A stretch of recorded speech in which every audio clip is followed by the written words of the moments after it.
Savaitgalį Plungėje automoto komplekse Žemaitija vyko antrasis Lietuvos motociklų kroso čempionato etapas. 2 dienas trukusiose varžybose sportininkai varžėsi net 15 skirtingų klasių, kuriuose vairavo dviračius, keturračius motociklus ir motociklus su priekabomis. Čia vyksta antrasis Lietuvos motokroso čempionato etapas.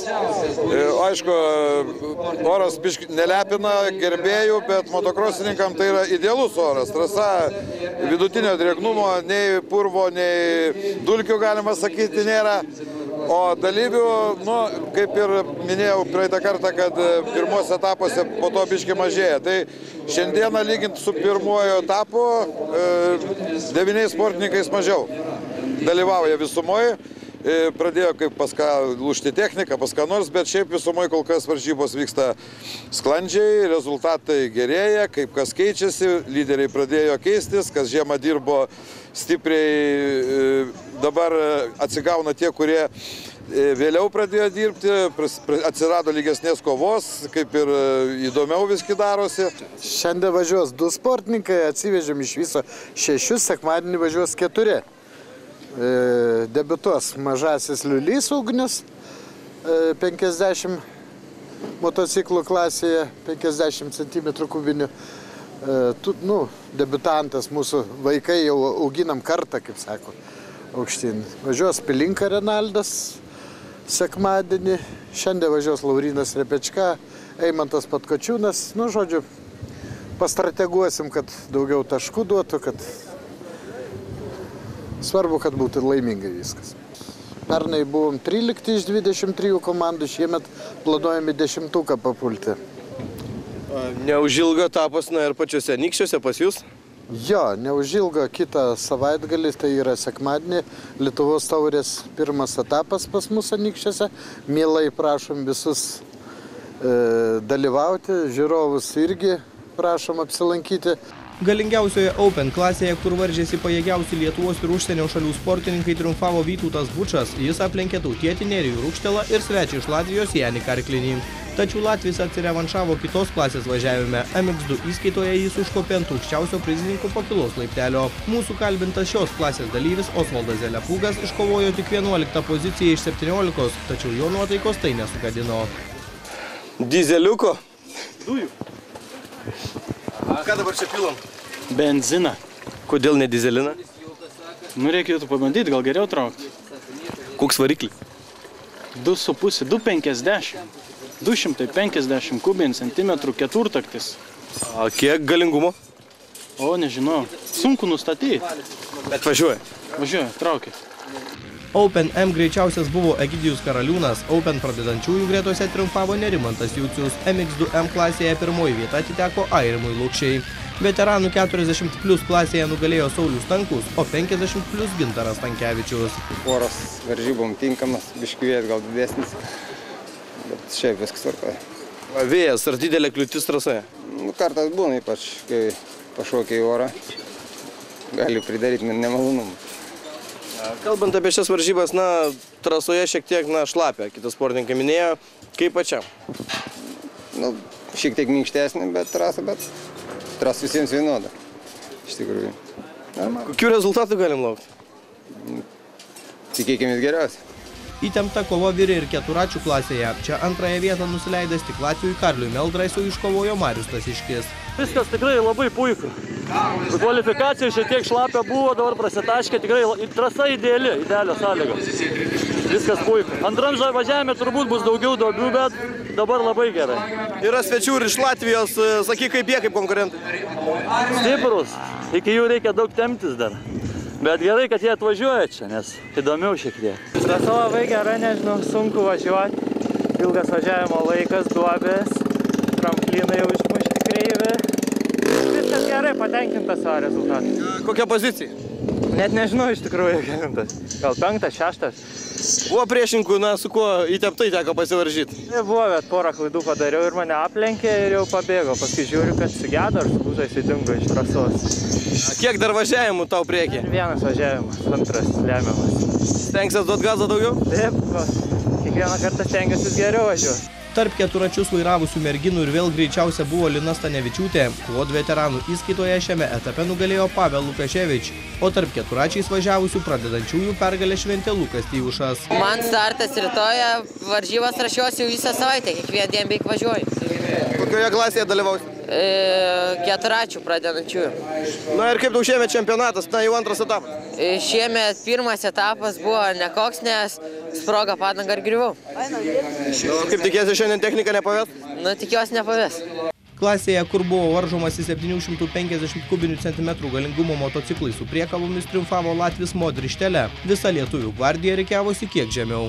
Trasa tai tikrai gan sunkiai yra, drėgna smėlėta, labai dideli pakilimai. Čia šiaip trasa daugiau vienikiam pritaikyta, kurie važinėja su be priekabų, bet šiaip bus sunku, žinoma. Kaip sekėsi apšilimo metu, galima taip sakyti? Nu, susipažinau su trasa. Šiaip pirmą kartą šitai trasai važiuoju, tai gan įspūdžių buvo daug. Kaip sekėsi galbūt pasiruošti iš po žiemos tiem pirmiesiam etapam motociklus, techniką ir panašiai? Prieš kiekvieną etapą, prieš kiekvienas varžybas motociklą tenka praktiškai perinkti visą, tai va toksai ir pasiruošimas. Kaip yra už ką, tai pasitvarkai, o šiaip važiuojam, kaip važiuojam. Šiaip neturim didelių rėmėjų nieko, tai va. 125 kubinių centimetrų klasėje nugalėjo Simonas Vespenderis, vaikinas ne per seniausiai sugrįžęs iš varžybų Latvijoje, automoto komplekse Žemaitija savo klasėje buvo greičiausias. Tai kaip sekasi įsivažiuoti į šį sezoną tam? Puikiai. Visai neblogai, iš tikrųjų, daug treniruojamės, dirbam. Visai neblogai gal. Buvo išvažiavęs ir Latviją, ar ne? Ką ten darai, kas ten buvo? Varžybos buvo, etapai, 2 Latvijos atviri. Nu, tai sekėsi neblogai gan. Pirmą etapą atvažiavau 1.5, o antrą 3. Kaip jautiesi šiandien pasiruošęs šioms varžyboms? Gerai, puikiai. Kaip pačiam trasa ar ne per šlapę? Slidauk iš biškį, bet taip tai gerai. 65 kubinių centimetrų klasėje greičiausias buvo Rainer Žuks, 50 kubinių centimetrų klasėje nugalėjo Martins Varmalis, 85 kubinių centimetrų klasėje teisę lipti ant pirmosios vietos laiptelio iškovojo Dovydas Karka. Varžybų rėmėjas uždarosios akcinės bendrovės Litnaglis generalinis direktorius sako, kad motokrosas šalyje pamažu atgimsta. Pasak Mindaugo Bondausko, jam ir pačiam ši sporto šaka artimesnė nei kitos, mat motokrosu susidomėjo dar būdamas vaiku. Tačiau vyras abejoja, ar link šios sporto šakos pavyks patraukti savo 5-metį sūnų. Remiate motokrosą, ar ne? Kodėl ne šachmatai, ne dviračiai, ne vandensvitis? Aš kai buvau mažas, pas mus Plungėj buvo jau motokrosas, atsimenu gal nuo kokių 7 metų, tai mama vesdavo, rodydavo motokrosą ir senos tradicijas kažkaip norėtų palaikyti. Aš matau, kad motokrosas biški gesta, buvo pradėjęs gesti, Plungėj buvo tos pozicijos biški apleistus, ir Saulius Tonkus atvažiavo, sako, gal galit padėti, tai su malonumu prisidėjom ir pernai pasiekėm gerų rezultatų, tapom pirmi Lietuvoje. Tai stengiamės, kaip pasakyti, išlaikyti tą sporto šaką, nes Lietuvoje kas krepšinis populiariausias, tai čia jau tam remti nereikia, yra turimėje, tai norim motokrosui biški prisidėti, kiek įmanoma. Kiekvienas remėjas, remdamas kažkokią sporto šaką, tikisi ir atgalinio ryšio, kažkokios tai naudos tą pačiam. Ar yra ta grąža, kurią duoda motokrosas? Yra renginys, Plungėj, žiūrovam, plungiškiam pamatyti, kaip pasakyti, tokį renginį.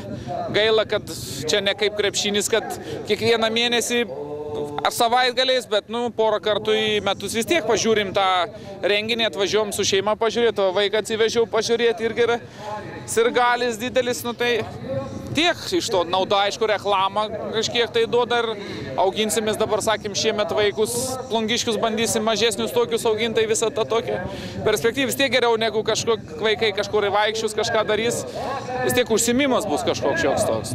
Tai gal ir sūnų motokroso pasaulį atvesit? Aš nežinau, ar norėsi eiti į motokrosą? Nelabai, ne? Kodėl nenorėsi, sakyk? Todėl, kad aš dar esu per mažas. O kiek tų metų? 5. Tai jau 5 metų vaikai, žinok, jau važiuoja motociklais? Ne. Važiuoja, ten pačioj mažiausiai klasė, kur 50 kubinių centimetrų maži motocikliukai. Pasakyk, tu irgi turi keturratį važiuoji? Turiu, bet važiuoju tik pro tvorą. Palei tvorą važiuoji? Palei tvorą važinėja, ne? Taip. Trasoj, kaip manai, gal įdomiau būtų pasivažinėti? Ne. Bet... Grįžčiau. Dar nukryžčiau? Aha, o kaip galvoji, kai užaugsi, ar norėsi sėsti ant motociklą? Ne. Ne? O kodėl nenorėsi? Todėl, kad aš nenoriu. Trečiasis Lietuvos motociklų kroso čempionato etapas vyks birželio 23-24 dienomis. Sportininkai varžysis Pakruojo motokroso trasoje. Ačiū.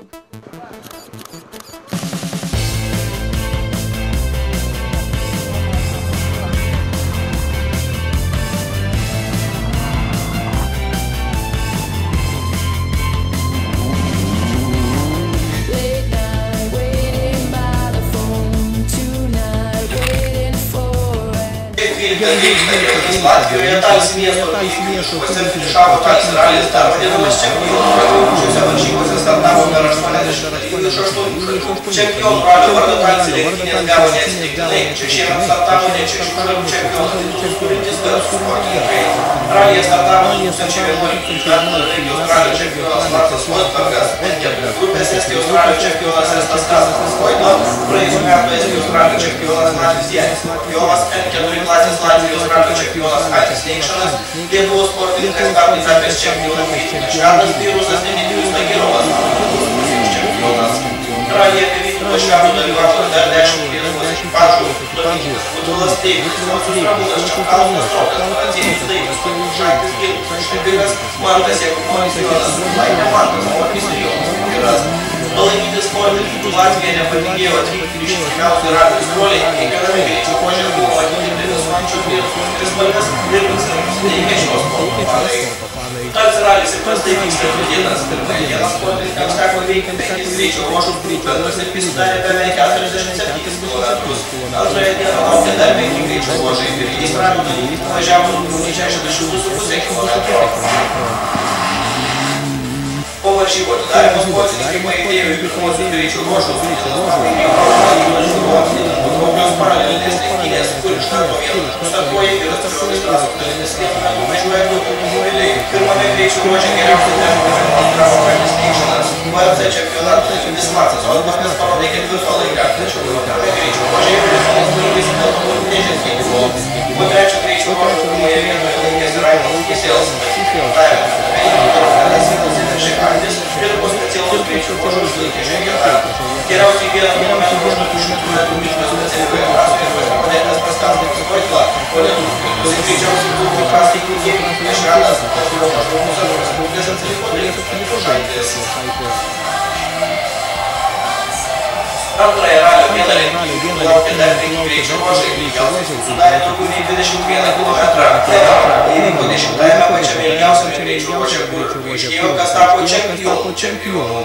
Paskutinėme ruože finišavęs trečias ir pergalės Aitis Neikšanas bendroje įskaitoje užėmė antrą vietą, atsilikęs nuo savo greičio ralio nugalėtojo Janio Jono beveik 4 minutėmis. Trečiąją vietą užėmė Estas Kasparas Voitla. Abi ralio dienas važiuodamas 6 vietoje Vytautas Švedas 8-ame greičio ruože buvo vieną poziciją praradęs, tačiau buvo susitiktų traukutis susigrąžino Frankos vietą ir ralio laikė 6. Ši vieta jam atiteko Norvegijos greičio trečiais buvo 10 greičio ruožo iki tol pirmąją važiavęs Raimondas Kisėlas. Vakar buvo labai nepatenkintas savo važiavimu, nes aišku, tiek laiko savo praleistų ir parmalaninkų su melodramom, aišku, negalėtų čia iš karto lėkti pilnais konkuruoti su pačiais greičiausiais šilmatiniais eismais, kurie, aišku, rankų nesidėjo, nebuvo sudėję per šitą tarpę, treniravosi, testavo, bandė semtis, padarė tą Portugalijos etapą 400 km, o šiandien jau būna jau Baltijoje, tai su kiekvienu kilometru visiškai greičiau vis geriau. Aišku, vienam buvo mažas suktukas, turėjome 15 sekundžių laiko, čia lenktynės čia ralis, tobulėjom, džiaugiamės, kad tobulėjom, greitėjom ir laukiam gerą finišą. Kitas lietuvis Vilas finišavo 11 vietoje, užėmė antrąją vietą N4 klasėje. Vakar dieną važiavom pakankamai atsargiai, šiandien važiuojam irgi pakankamai atsargiai. Sudėtingas tas Talsi ralis, iš tikrųjų, kadangi pirmas ralis įžanginis, tai ir važiuoja, kaip įžanginė. Sakai sudėtingas, kas galbūt sudėtinga čia? Trasos sudėtingos, iš tikrųjų, pirmą dieną labai buvo greitas tas ralis. Antrą dieną jisai kiek ne tiek greitas, bet yra daug akmenų, reikia mašiną saugoti, yra daug tokių minkštų vietų, kur mašinas iškasa didelius griovius, tai keičiasi sąlygos. Žainis Nepilnas puikiai 16 Kelio danga daug kur labai yra minkšta, bet patys ruožai ypatingai šios dienos tai labai techniški ir labai įdomus. Labai daug susukti, tai tiek ir aš, tiek Šturmanas turim labai daug ką veikti. Vienintelis minusas, kad yra labai daug vietų minkštų su labai dideliais akmenim, tai automobilį padaužom kartais trupinti sukandę. Teko iškasti akmenį vieną kitą. Lyg taip stipriai nei vėl, bet reikiau kiek išeidavo apsižergdavo. Sakyk, kalbant apie vakar dieną, kaip vakar dienos ruožai buvo šlapė, kaip tas stadionas, kur startavo du automobiliai vienu metu. Tas stadionas, tas paskutinis ruožas, kai dieną susirašinėjom, tai labai blogai ten buvo. Ir dar kai vakarė pradėjo lygti, mes tikrai tikėjomės, kad jie atšaus. Bet kažkaip kiek girdėjau, jie lyg netvarkiai kažką lygino prie greideriavo. Ir nebuvo jis toks blogas, kaip atvažiavom nusiteikė jį. O lietus tai man tai gerai, nes aš kažkaip nusprendžiau vakar sudėti minkštas padangas. Ir labai nenorėjau, kad išdžiūtų keliai sukėdėtų, nes dabar jos būtų susvilę. Tai kai pradėjo lyti, aš praktiškai džiaugiausi, netgi labai. Viskas kaip ir gerai buvo ir vakar. Roko Kuracijos ir Rūdų pradėjo beveik 3 požemiai iššūkio ir padarė. Tai padarė. Važiuojamas mūsų vyžiuojamas tarp 50 išlėkė. Tas nusileido prie Fiat, kuri buvo pirmųjų sprendimų. Buvęs fotogramas paskutinį nespėjęs pasitraukti. Po avarijos automobilis automobilio važiuoja vienas žvaigždžių. Važas daužytų, užvažiuotas netesnį priekį, kuriuo važiuoti vėliai. Vėliau sėkmas automobilis buvo įdėtas naujas sportininkai, tačiau baigė sudaryti ruožus greitai. Tiesiog perfektas buvo įėjimas į posūkį, pereidinėjo iš vyro į asfaltą ir buvo labai slidi danga. Per didelis greitis, per slidi danga, išslydom ir kabinom griovį. Bet finišui pabaigti tą greičio ruožą pavyko? Tai kad daug laiko užtruko, bet vis laiko išmėžiau, uždėkau visam žiūrams, pats nenukentėjai? Automobilio labai smarkiai irgi gal neslaužė? Ne, Vilniaus ratikas labai smarkiai neslaužė. Kada paskutinį kartą turėjai stogą? Praeitas metais irgi Latvijai. Įsiekas to Latvijai. Na, čia sunkiau važiuoti. Dar vienas skaičius. Šiandien varžybas baigė 23 vietoje. Jie startavo Milijonas Urlaitė kartu su Modestas Turulėlė. Ernesto Paulius finišavo 41 vietoje. Nežinau, važiuojam gerai, važiuojam saugiai, tiktai neturim tokių tikslų laimėti kažkokį, bet tai labai gera treniruotė prieš Vilniaus ralį. Sakau, patį. Ir pavyksta susišnekėti, suprasti vieną kitą? Manau, kad pavyksta, kol kas sveiki ratai, sveikios durys, viskas sveikas, tai reiškia, kad pavyksta. Tai kada porą greičio ruožą atrodo? Taip, dar du. Stengsitės finišuotis, stengsitės dar pagerinti rezultatą. Manau, kad mes važiuosime protingai, taip kaip ir važiavom. Ir kaip važiuoja protingai, savaime gaunasi kaip tylame. Paskutinis greičio ruožas bus labai sunkus, 20 km. Tai tikimės finišuoti pirmingais visais ratais, nes iš tikrųjų greičio ruožai labai greiti, vietom taip susvarėja stipriai. Akmenys lenda, tai toks. Tiesiog labai geras treniruotė, labai geras ratas. Su Martyno Samsono sūnus Freza važiavęs Eigodas Vilnius, kur turėjo prasitraukti dėl elektros gedimo oro pūčio kalbų važiuojamas naujas Mitsubishi Lancer nesusitikti su laikais. Čia visiškai naujas automobilis. Šios lenktynės mums taip gausi kaip testinės lenktynės, kadangi vakar po 2 greičio ruožų sugavo generatorius, tai to rezultato nebuvo, praleidom 3 greičio ruožus, čia pagal Super Harry startuojam vėl, pravažiavom 3 greičio ruožus. Šiaip viskas yra gerai, iš tikrųjų, nes lūkesčius mūsų patenkino, iš tikrųjų, tai ką mes padarėme, tai ką atvargom tos 2 mėnesius, tikrai džiaugiamės, nes automobilis gerai valdosi, labai gerai važiuoja. Dinamika gera, stabdymas geras. Šiaip yra labai smagu, iš tikrųjų, šiandien dienai su juo važiuoti. Dar mes kaip ir šiandien dienos lenktynės mūsų testinės lenktynės, bet Vilniaus ralis pasiruošė 100% ir padarys maksimum gerą rezultatą. Kaip čia patikėjai Deividui savo mašiną? Reikia kažko tikėti. Gyvenime. Netikėsi nieko, tai sakau. Kaip iš šalies Deividas važiuoja? Deividas važiuoja? Deividas viskas gerai važiuoja. Biškai geriau viskas. Yra tam tikrų niuansų automobilį, bandysim šalinti. Malonumas. Kažkokių niuansų buvo, po žiemos nieks nevažiavęs, Martynas nevažiavęs. Kažkoks davikliukas matyti elektroninis sugedo ir po finišo nepavyko užsikurti, tai teisėjai pastumė iš šoną. Teko baigti. Kaip įspūdžiai? Na ką įspūdis? Tikrai toks neblogas, nes automobilis tarkim, brangus, tikrai sportiniai daiktai sudėti į, tai smagu važiuoti su tokiu automobiliu, ne taip kaip, tarkim, su Mitsubishi nupirktu iš salono ir su įdėtais amortizatoriais, sportiniais greičių dėžiais, kompiuteriu tik tai. Čia iš tikrųjų daug padirbėta prie mechanikai padarė viską iki maksimumo, svorį, važiuoklę ir visą kitą. Tai iš tikrųjų tas jaučiasi, gal ne tiek, kaip tas rezultatas buvo mūsų toks, tarkim, norėjom gal geresnio, bet pačių pojūčių malonumo, tai patyrėm tikrai nemažai. Iš tikrųjų, smagus automobilis.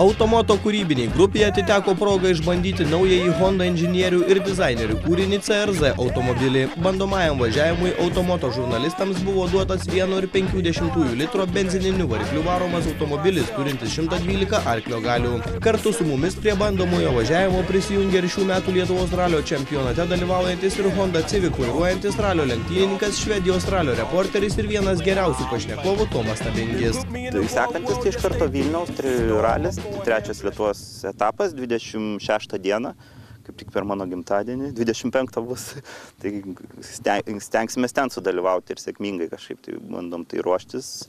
Dabar įsigyti automobilis, kai naujas, tai reikia ir padangų, ir atlankių ir taip toliau, tai va, pasiruošimo darbai vyksta. Kokį automobilį važiuosi? Dabar įsigijom Honda Type-R naują ir patenkinti jau du raliai suvažiuoti šių metų žieminiai, rezultatas yra ir dabar kažkaip tai va, neblogai visai gaunasi. Važiuoju su savo senu šturmanu, Dominiku Veršinsku, jisai buvęs Vaitekūno šturmanas ir mes jau 3 metai kai kartu ir visai neblogai mums sekasi, aš galvoju, kad ir ateityje teks su juo važiuoti bendrausim. Honda Civic ralio trasose vairuojantis Tomas Stabingis sako, kad naujasis CRZ modelis pasižymi savo vikrumu ir agresyvumu. Pasak sportininko, tai mašina skirta kiekvienam vairuotojui norinčiam važiuoti taupiai, tačiau prireikus turėti solidų arklio galių rezervą, kai reikia nuspausti akceleratorių. Automobilis naujas labai, pasižiūrėjom ant spidometro, ten pravažiavęs 150 km, tai yra kaip naują daiktą, visai atsisėdi, net nečiupinėta.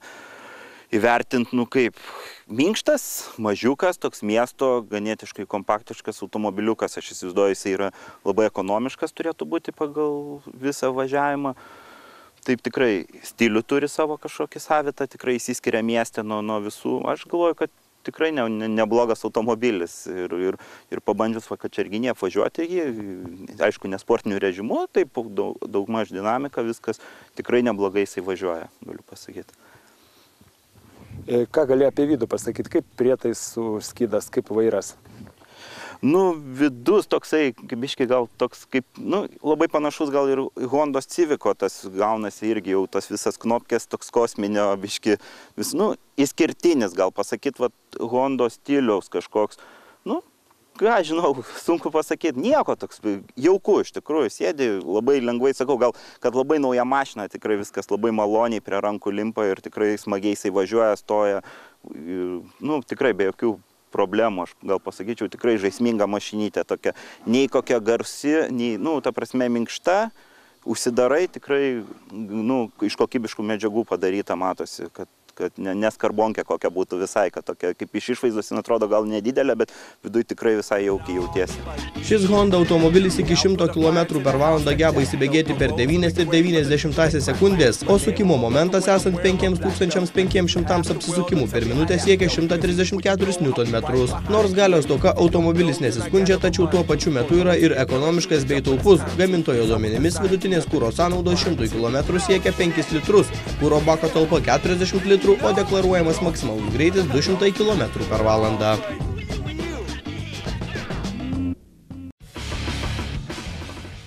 Kaimo turizmo sodyba Karpinė dar kartą sudrebino išskirtinių motociklų griausmas. Motociklų entuziastai čia rinkosi į tarptautinį renginį Rising Thunder Custom Bike Show. Į jį visus sukvietė bikerių klubas Twins Forever MC. Renginio metu gražios gamtos apsuptyje buvo demonstruojama vienintelė tokio pobūdžio ir masto motociklų paroda Lietuvoje. Čia buvo galima išvysti įvairiausių klasių motociklų, boberių, oldtimerių, triračių motociklų. Renginio metu vyko ir jų konkursas. Išrinkti nugalėtojus padėjo kompetentinga komisija, savo simpatijas galėjo pareikšti ir susirinkusieji. Visi atėję į renginį kartu su bilietu gavo balsavimo kortelę. Jie išrinko publikai patraukliausią motociklą. Plačiau apie šį renginį matysite kitoje Automoto laidoje.